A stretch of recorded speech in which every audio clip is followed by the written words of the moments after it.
नमस्कार, स्वागत है आप सभी का। मैं हूं आपके साथ हेमंत कुमार। और पूरी दुनिया के सामने सबसे बड़ा सवाल यही है कि जहां एक तरफ अमेरिका ईरान बातचीत कर रहे हैं, सीज फायर की स्थितियां हैं, युद्ध रुका हुआ है, तो क्या इसका स्थायी समाधान निकल गया है? आज की खबर ऐसी है जिसे सुन करके आप चौंक जाएंगे, क्योंकि अमेरिका ने ईरान के मिसाइल ड्रोन ठिकानों पर बड़ा हमला किया है और ईरान ने भी इस पर जवाबी कार्रवाई की है। अब ईरान ने इस पर बयान भी दिया, कहा कि सीज फायर तोड़ करके अमेरिका पछताएगा। लेकिन इस आखिरकार ये हमला क्यों हुआ, इसके पीछे की वजह क्या है, ये सबसे बड़ा सवाल इस वक्त खड़ा हुआ है। क्योंकि अमेरिका की तरफ से ईरान पर करीब 1 घंटे तक हमले किए गए हैं। अमेरिकी सेना की तरफ से मिसाइल ड्रोन ठिकाने और तटीय रडार साइट्स को भी निशाना बनाया गया है। तो यह सवाल आपके मन में आ सकता है कि एक तरफ तो शांति की बातचीत हो रही है, 60 दिन के समझौते को लेकर के बातचीत का प्लान है, और दूसरी तरफ इस तरीके से अमेरिका ने आखिर हमला क्यों कर दिया और ईरान का इस पर क्या रिएक्शन आया है, वो इस वीडियो में हम डिस्कस करने वाले हैं। दरअसल राष्ट्रपति डोनाल्ड ट्रंप की तरफ से यह कहा गया कि ईरान ने सीज फायर तोड़ा, इसीलिए जवाबी कार्रवाई की गई। ईरान कह रहा है कि अमेरिका ने सीज फायर की शर्तों का उल्लंघन करके अच्छा नहीं किया है। उधर खबर यह है कि अमेरिकी सेंट्रल कमांड ने कहा है कि 25 जून को ईरान ने हॉर्मुज स्ट्रेट में सिंगापुर के cargo ship MV Ever Lovely पर ड्रोन से हमला किया। ईरान की तरफ से ये हमला किया गया, ऐसा अमेरिका की सेंट्रल कमांड ने बताया है। दूसरी तरफ ईरान है कि ईरान की जो सरकारी न्यूज़ एजेंसी है IRNA, उसके मुताबिक जो रिवोल्यूशनरी गार्ड्स हैं, उनकी नौसेना ने ये दावा किया है कि उसने जवाब में क्षेत्र में मौजूद अमेरिकी सैन्य ठिकानों को निशाना बनाया, यानी कि पहले हमला अमेरिका ने किया। ये आरोप अमेरिका और ईरान अब दोनों एक दूसरे पर लगा रहे हैं। और मैं एक बार फिर से आपको बताऊं कि एक तरफ जहां बातचीत कर रहे हैं दोनों देश, वहां पर हमले की स्थितियां क्यों बन रही है, और क्या आप ये जो जंग रुकी हुई देख रहे हैं या बातचीत देख रहे हैं, क्या वो स्थायी है, क्या ये स्थायी सीज फायर है, इसे लेकर के सवाल खड़े हो गए हैं। क्योंकि ईरान की जो संसद सदस्य है इब्राहिम अजीजी ने उन्होंने सोशल मीडिया पर लिखा कि अमेरिका ने एक बार फिर से बातचीत के दौरान ईरान पर हमला किया है। युद्ध विराम का ये उल्लंघन अमेरिका के पीछे हटने और पछतावे की वजह बनेगा। ये बहुत बड़ा बयान आया है। अब अगले घंटों की बात करें, उससे पहले मैं आपको बताऊं पिछले 24 घंटे के 5 सबसे बड़े अपडेट्स अमेरिका ईरान को लेकर के क्या आ रहे हैं।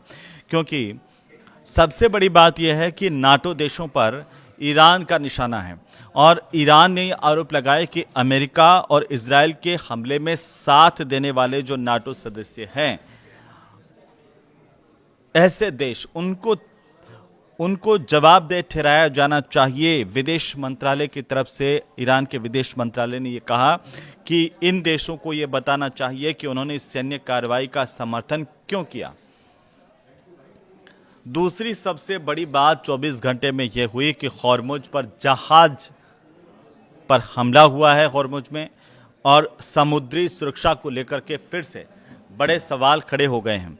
दरअसल ओमान के तट के पास में हॉर्मुज स्ट्रेट में एक मालवाहक जो जहाज है, उस पर हमला हुआ है अज्ञात हथियारों से, और जहाज के ब्रिज को काफ़ी नुकसान पहुंचा, इस तरह की जानकारी सामने आ रही है। हालांकि किसी के हताहत होने की इस दौरान की खबर नहीं है, लेकिन फिर भी इस घटना के बाद संयुक्त राष्ट्र संघ ने 11,000 नाविकों को निकालने का जो अभियान है वो फिलहाल के लिए रोक दिया है। अब यहाँ पर भी बड़ा सवाल यह है कि जहाँ हॉर्मुज में शांति की बात हो रही थी, ये कहा जा रहा था कि अब सुरक्षित तरीके से वाहनों जो जहाज हैं उनकी आवाजाही इस रास्ते से होगी, लेकिन यहाँ पर ओमान के तट के पास में जिस तरीके से एक जहाज पर हमला हुआ, फिर यहाँ पर हॉर्मुज की सुरक्षा का संकट खड़ा हो गया है। तीसरी सबसे बड़ी बात यह हुई है कि लेबनान में फिर से तनाव बढ़ने के संकेत दिख रहे हैं, क्योंकि इजरायली सेना ने दक्षिणी लेबनान का जो इलाका है अल मंसूरी, उस इलाके में लोगों को घर खाली करने की चेतावनी दे दी है।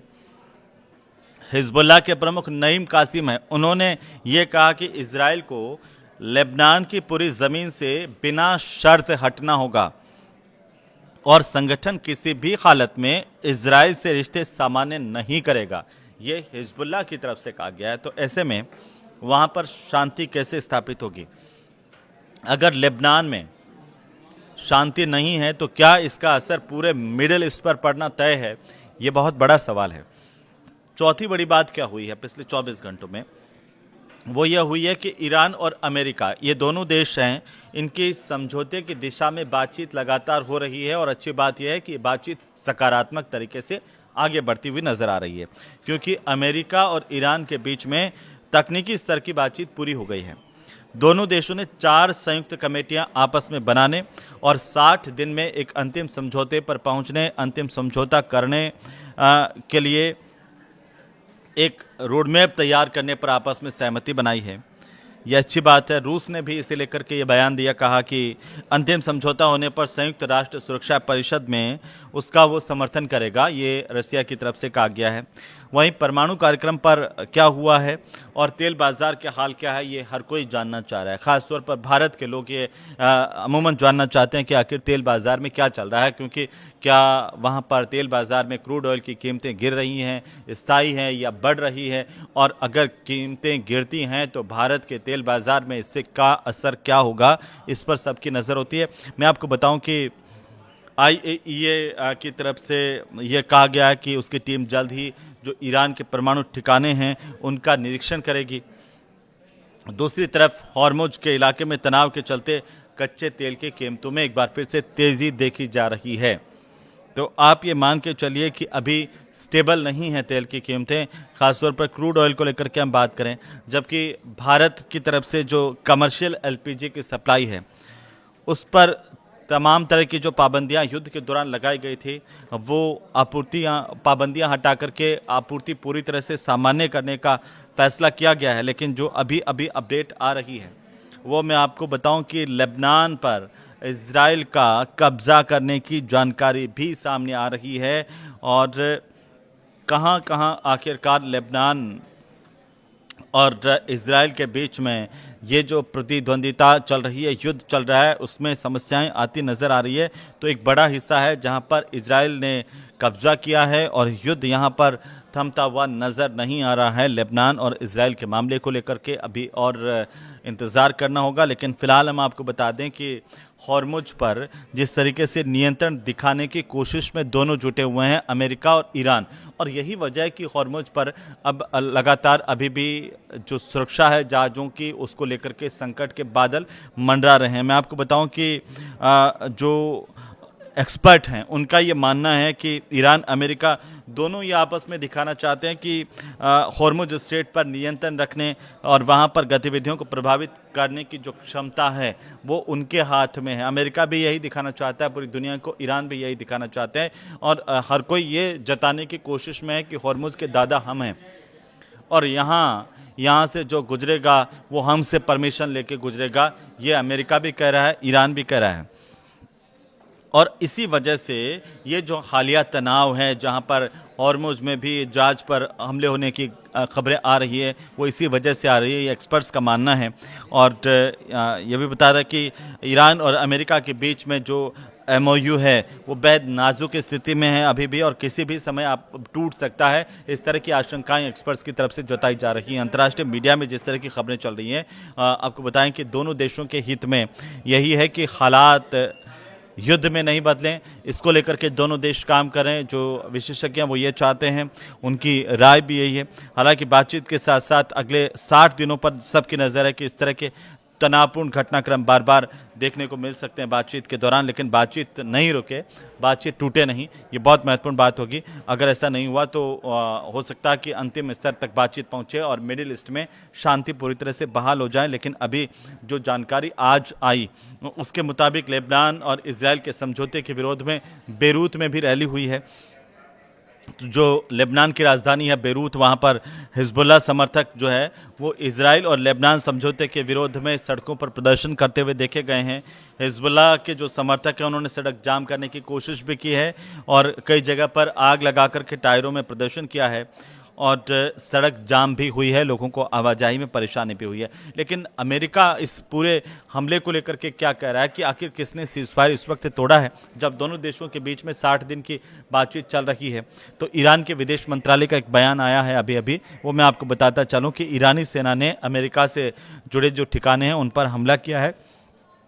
ये जानकारी ईरान के विदेश मंत्रालय की तरफ से साझा की गई है और मंत्रालय के मुताबिक ये जो कार्रवाई है वो ईरान के दक्षिण तटीय इलाकों में हुए अमेरिकी हवाई हमलों के जवाब में की गई। यानी कि कहा गया ईरानी विदेश मंत्रालय की तरफ से कि पहले हमला अमेरिका की तरफ से किया गया, इसका मुंहतोड़ जवाब दिया गया। बयान में यह भी कहा गया है कि अमेरिकी हमले संयुक्त राष्ट्र चार्टर और दोनों देशों के बीच में जो बातचीत हो रही है, युद्ध समाप्त करने को लेकर के जो मेमोरेंडम हुआ है उसका घोर उल्लंघन है। और ईरान ने हालांकि ये नहीं बताया कि किन ठिकानों को निशाना बनाया गया है और वे किस स्थान पर स्थित हैं, लेकिन इसे लेकर ईरान ने कड़ी प्रतिक्रिया दी है। और साथ ही साथ मैं आपको बताऊं कि लेबनान इजराइल जो सीमा है उसके पास इजरायली बमबारी भी आज देखने को मिली है, क्योंकि लेबनान की जो नेशनल न्यूज एजेंसी है उसकी खबरें इस तरह से आई है कि इजराइल की जो सेना है उसने रात के वक्त में लेबनान इजरायली सीमा के पास में बमबारी की है। और ये जो इलाका है सीमा से करीब 1.5 किलोमीटर दूर बताया जा रहा है। अभी ईरानी मीडिया ये दावा कर रहा है कि जो अमेरिका की तरफ से हमले किए हैं उनमें किसी तरह का हालांकि कोई नुकसान नहीं हुआ है, लेकिन इसमें युद्ध की आशंकाएं लगातार फिर से गहराती नजर आ रही है। आपको क्या लगता है कि क्या ये युद्ध कभी रुक पाएगा, और आखिर क्यों बार बार जब एक तरफ शांति समझौता हो रहा है, बातचीत हो रही है, ऐसे वक्त में अमेरिका या ईरान क्यों ये आपस में हमला करने का जोखिम उठा रहे हैं? क्या चाहते हैं दोनों देश? इस पर टिप्पणी कीजिए, कमेंट कीजिए, और ये वीडियो आपको अच्छा लगे तो हमें ज़रूर बताइए और साथ ही इसे शेयर भी कीजिए, लाइक भी कीजिए। नमस्कार।